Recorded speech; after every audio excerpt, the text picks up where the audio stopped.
পয়সা চলে পয়সা বা মারি বাড়ি বেচে ওই কয়েকদিন পর পর দিত খানা খাইলে খাইতে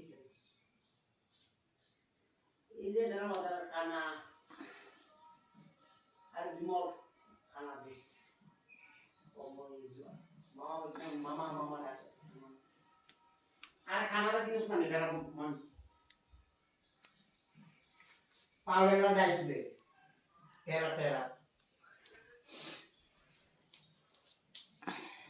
সারা কথা বাদ দে আমি ব্যাপারে কথা বুঝেছি হ্যাঁ তো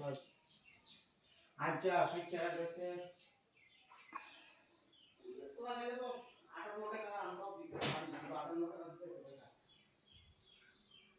হ্যাঁ তো অনলাইনে দেয় আমরা অনলাইনে একটা জিনিস আমি জানি